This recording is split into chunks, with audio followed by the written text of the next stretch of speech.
Hello అండి. నా పేరు తమన్నా సింహాద్రి. మీకు అందరికి సుపరిచితురాలనే.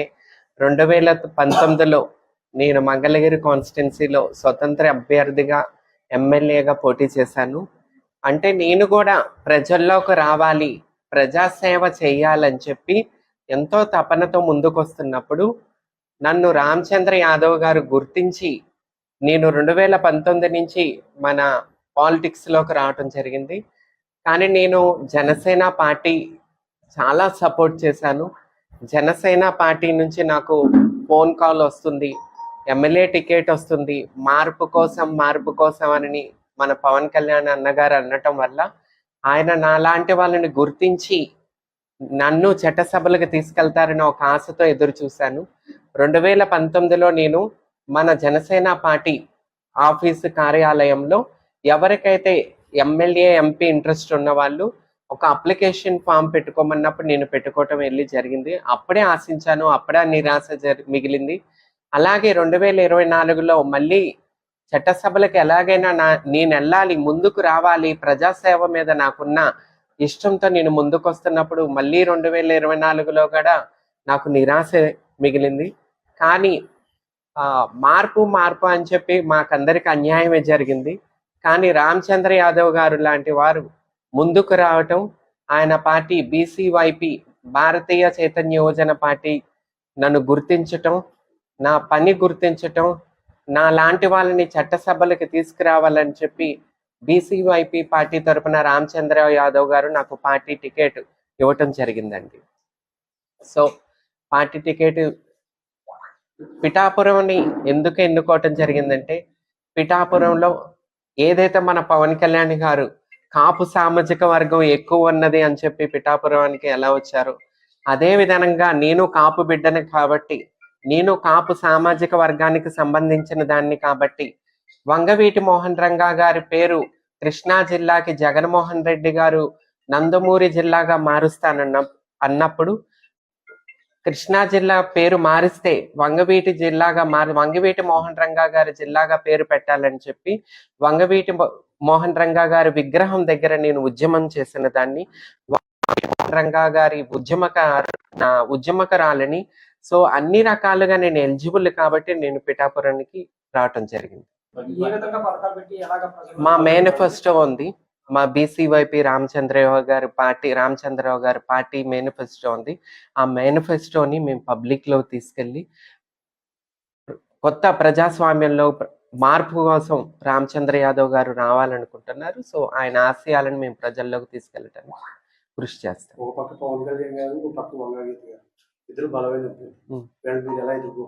బలం అంటే ఏ రకంగా బలమైన వాళ్ళు? డబ్బు పరంగా, క్యాస్ట్ పరంగా అంటే సేమ్ క్యాస్ట్ కదా. వంగా గీత గారు ఏ క్యాస్ట్, నేను అదే క్యాస్ట్ కదా. కులపరంగా కాకపోయినా రాజకీయ పరంగా కూడా కొన్ని పదవులు చేసి ఉన్నారు. పవన్ కళ్యాణ్ గారు పార్టీ అధినేతగా గతంలో 14లో టీడీపీకి సపోర్ట్ చేశారు, 19లో ఆయన సొంతంగా పోటీ చేశారు కూడా. అలాంటి వ్యక్తులు అంటే రాజకీయంగానే ఆర్థికంగా అన్ని విధాలుగా బలమైన వాళ్ళతో మీరు ఏ విధంగా ఎదుర్కోబోతున్నారు? అదే కదా, ప్రతిసారి వాళ్ళే రాజ్యం వెళ్ళాలి, వాళ్ళే పాలించాలని రూలే కదా. కొత్త వాళ్ళకి అవకాశాలు ఇవ్వాలి, కొత్త వారు రావాలి చట్టసభలకి. అది నా లాంటి ట్రాన్స్ మహిళ కూడా చట్టసభలకి రావాలి. మార్పు కోసం మేము వస్తున్నాం, మేము ప్రజల్లో ఉన్నాం, మేము ఈ ప్రజాస్వామ్యంలో ఉన్నాం అని చెప్పి ప్రజలకు తెలియచేయడానికి ఎటువంటి స్వార్థం లేకుండా మేము ప్రజల కోసం పనిచేయగలమని ఒక సంకల్పంతో నేను ముందుకు రావటం జరుగుతుందండి.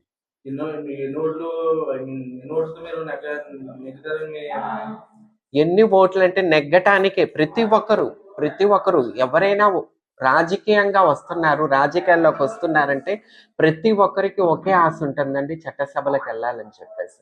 గెలవాలనే ఎవరైనా ముందుకు వస్తారు. కృషి చేయటం మానవతత్వం, ఆ కృషితోనే నేను ముందుకు వస్తున్నానండి. అంతే, గెలవాలనే వస్తాం. అదే కదా మా మేనిఫెస్టోలో కూడా అదే ఉంది. మన మేనిఫెస్టో కూడా చెప్పండి.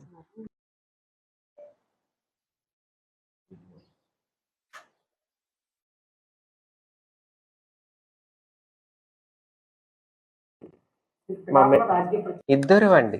ఇక్కడ పవన్ కళ్యాణ్ గారు ఒక్కరే లేరు కదా, ఇద్దరు ఉన్నారు కాబట్టి. ప్రచారం జరుగుతుంది మేడం ఈ నియోజకవర్గంలో పవన్ కళ్యాణ్ ఓడించడానికి మిమ్మల్ని దింపారు అని చెప్పేసి. ఎవరు దింపారు? మామూలుగా అంటే అదేం లేదు. బీసీవైపీ పార్టీ నాకు టికెట్ ఇచ్చి గౌరవించారు, నన్ను గుర్తించి గౌరవించి వాళ్ళ పార్టీ టికెట్ నాకు ఇచ్చినప్పుడు వాళ్ళు నా తండ్రి మీద పోటీ చేయమన్నా సరే నేను చేయక తప్పదు. పిఠాపురంలో మిమ్మల్ని ఎన్నుకోవడానికి కారణం ఏంటి మేడం? నా పార్టీ ఆదేశం అండి, నా పార్టీ నాయకుడు ఆదేశం. రేపు నా తండ్రికి నిలబడినా, నా అన్న నిలబడినా కంపల్సరీ నన్ను గుర్తించి నన్ను గౌరవించిన పార్టీ నన్ను ఎక్కడ ఆదేశిస్తే నేను అక్కడ పోటీ చేయటం. వచ్చామండి, కంపల్సరీ వస్తారు, అందరు కలిసి పని చేస్తాం, ముందుకెళ్తామండి. సో ఈ రోజున అందుకే ఈ రోజు మా పార్టీ కార్యాలయం ప్రారంభించారు. కరణం చిన్నారావు గారు అనే వ్యక్తికి కలిసారండి, వ్యతిరేకంగా ఉన్నారు ఆయన. కలుపుకుని లేదండి, అదేం లేదు. రామచంద్ర యాదవ్ గారు అందరినీ కలుపుకుని వెళ్తారు, అన్ని సామాజిక వర్గాలని కలుపుకుని వెళ్ళటం ఆయన తత్వం. సో అందరూ కలిసి పనిచేస్తారు. ప్రజల్లోకి వెళ్తాకే వచ్చాను కదండి, కంపల్సరీ ప్రజల్లోకి వెళ్ళటానికి వచ్చాను. సో ఇదంతా అందుకే తీసుకున్నాము. ఇక్కడే ఉంటాను, పిఠాపురంలో ఉండి ప్రజల్లోకి వెళ్తాను.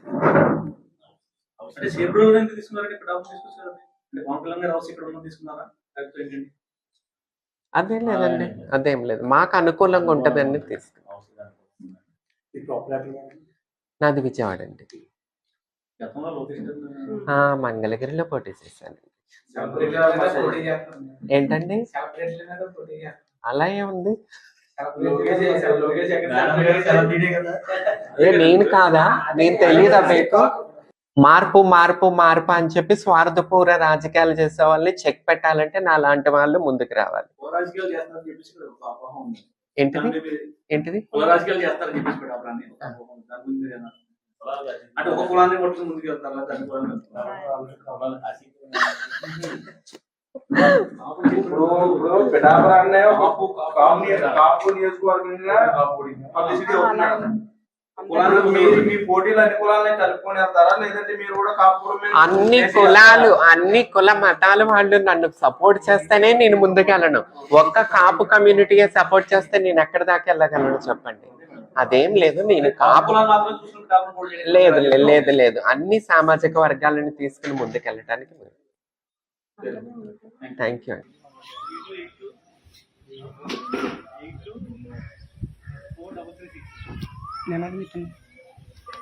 జై ఆర్సీవై, జై బీసీవై, రామచంద్ర యాదవ్ గారి నాయకత్వం, రామచంద్ర యాదవ్ గారి నాయకత్వం, తమన్నా సింహాద్రి గారి నాయకత్వం, తమన్నా సింహాద్రి గారి నాయకత్వం. జై బీసీవై.